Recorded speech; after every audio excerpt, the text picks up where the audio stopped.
Do you find yourself getting overwhelmed at the thought of how long it's going to take to achieve your big goals? Do you find yourself rushing to complete tasks or maybe even taking shortcuts, only to find out later on that you made quite a few mistakes, causing you to have to go back and redo a lot of your work? Or maybe you find yourself overreacting with road rage or snapping at your kids after you've given them very clear instructions? If you've said yes to any of these, you may have a patience problem. Stick around and I'll share with you some secrets on how to build top-tier patience and the success that comes with it.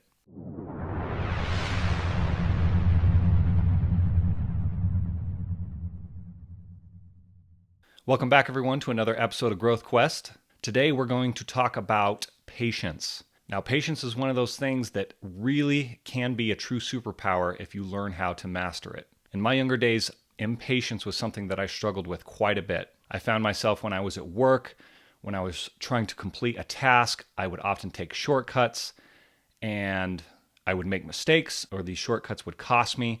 And in the long run, I'd have to go back, redo a bunch of my work, and it'd cost me way more time. It would end up taking me way longer than if I had just done it right the first time and been a little bit more patient. The other way that I struggled with being impatient is when it came to long-term goals, whether that be a fitness goal or a big project I was working on. I would spend a lot of time and energy working towards these, and then I would start to get frustrated at the thought of how long reaching my goal was going to take. I would get caught up in the end goal. I would lose sight of the small, actionable items that I could do that would push me closer towards achieving that goal. And eventually, I would just give up because I would get so frustrated and lose sight of the small things that I need to be doing. So if these examples are some things that you guys are relating with, don't worry, because I will share with you some secrets that I've learned over the years that have helped me build up proper patience. This will help you to avoid overreacting, to performing work correctly the first time around, and to be able to stick with those long-term goals. Okay, the first thing that you guys can do is practice slowing down. The easiest way to do this is to focus on your breath.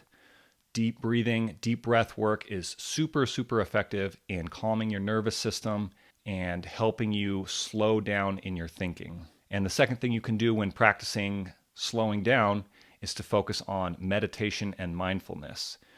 Now, this is something that you can practice on a daily basis. You don't have to spend a lot of time doing it. Just 5 to 10 minutes a day can make a big difference. And in doing this, it's going to help you build up a tolerance to handle stress, which is going to help you improve patience. And then sometimes you just need to take a time out. If you're feeling yourself getting worked up, remove yourself from the situation, go for a walk, collect your thoughts. This is going to help you calm back down. And then when you come back to this problem at hand, you're going to be in a lot better mindset and you're going to be able to approach it in a better way, in a more patient way. Okay, the second thing that you guys can do is take the time to do it right the first time.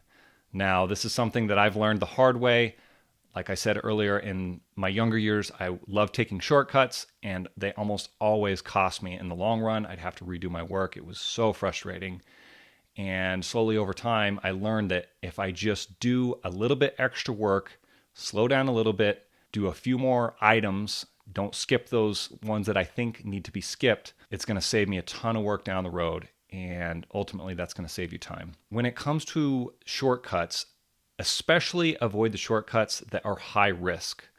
So I like to give this example of if you get into your car and you have a low tire pressure, if you're going 5 minutes to the gas station to put air in your tire, or maybe you just need something real quick from the grocery store, that's a relatively low risk. That's assuming you don't have a completely flat tire. Now, if you're getting ready to take a 1,000-mile road trip and you think that you can get by with low tire pressure, that's a big risk because you're going to get 100 miles out of town and realize that you're in big trouble and you're stuck. So the right thing to do in that situation is take a little extra time to prepare yourself for that trip. Go get that low tire pressure checked out, get it repaired. That way you're set up for success on this longer trip. Okay, the third thing that you guys can do is practice delaying gratification. And in the same vein, avoid unhealthy instant gratification. The best way that you can do this is just practice being in discomfort. And there's a lot of different ways you can do this. I'm sure a lot of you have heard these before, but some examples are taking a cold shower, fasting, sitting in the discomfort of hunger for a little bit. Of course, pushing yourself in a workout, pushing yourself to do more than you did last time. Another way that you can do this that's a little unconventional is take a longer route intentionally. So whether that be you're going to the grocery store, you can go a different way that takes longer. You can park at the very back of the parking lot, which will take longer for you to walk to the store. There's a lot of different ways you can do this, but anything that takes longer than you would normally do is going to help you build up some patience. And when it comes to avoiding instant gratification, the very best thing that you can do is avoid social media, especially short form, reels, TikTok. It's so easy to get stuck into that doom scrolling, and before you know it, you've lost an hour and you don't feel any better. You probably feel worse. And all that's doing is just building up that desire for dopamine, and it's shortening your ability to be patient. And in the same vein, if you're feeling particularly stressed out or overwhelmed, it's especially important to avoid social media and those type of dopamine fixes when you're in that state of mind. In that state of mind, your brain is craving distraction. It wants that dopamine. And it's in those moments that it's especially important to practice the other healthy habits like focusing on deep breath, doing meditation, mindfulness. That is going to help you build patience, whereas seeking those quick fixes is going to make it harder to build patience. So when you feel that overwhelm, fight that urge to go towards your phone, fight the urge to go to TV, fight the urge to go play video games. Do some of the healthy stuff first. Do the breath work, do the meditation. And then maybe when you're in a better headspace, then you can maybe go do some of that other stuff.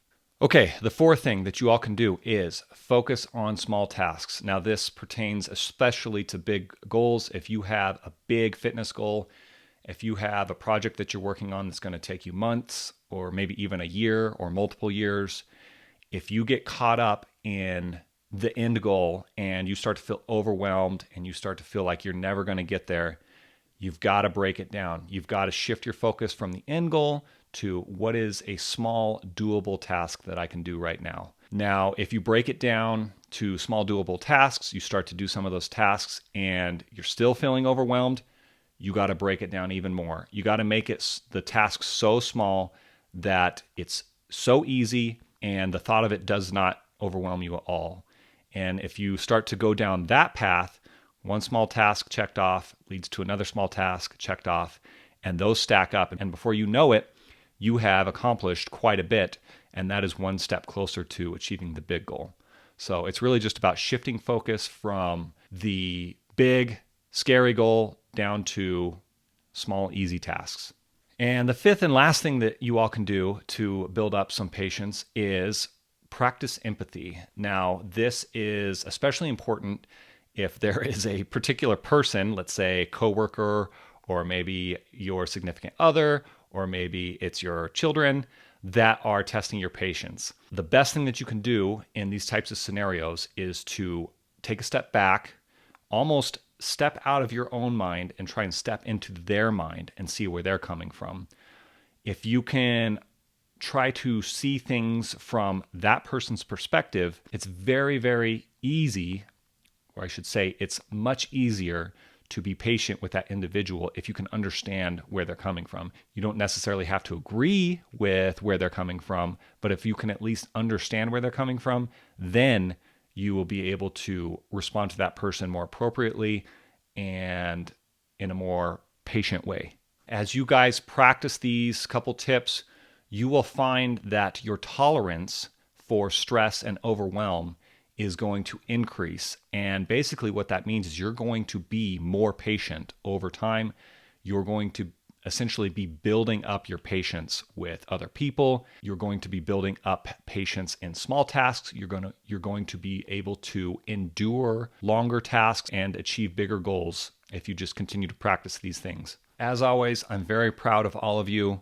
Keep working hard, keep leveling up, and keep pursuing those big goals that you have in your life. As a lot of you know, the big goal here is to build a community of like-minded people who are committed to improving themselves, to achieving big goals, and to leveling up in life. I very much appreciate you all watching. Please like and subscribe. Share this with your friends and family if this has been helpful for you. So keep up the great work, and we'll see you in the next one. Bye.